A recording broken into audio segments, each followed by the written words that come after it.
కూడా ఖచ్చితంగా కార్యాచరణ చేస్తాం. ఈ దాడులతోటో ఈ బెదిరింపులతోనో ఈ హత్యాయత్నాలతోటో బీసీ ఉద్యమం ఆగిపోతుందని మీరు భ్రమపడితే నేను చెప్తా ఉన్నా, మీరు రాసి పెట్టుకోరి. రాబోయే 3 సంవత్సరాల్లో మిమ్మల్ని రాజకీయంగా పాతాళానికి తొక్కే బాధ్యత మాది.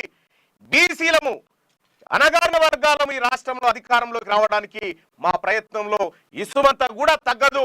మరింత రెట్టించిన ఉత్సాహంతోనే ముందుకు పోతాం తప్ప ఈ దాడులకు తీర్మార్మలన్న భయపడు. ఇక నా పైన దాంతో కొట్టడం జరిగింది. ఈ కొట్టినటువంటి నేను అడ్డుకోవడంతో మా బాలకృష్ణ మా గన్మెను ఆయన వెప్పన్ లాక్కొని నా మీద కాల్పులు చేయడానికి ప్రయత్నం చేశారు.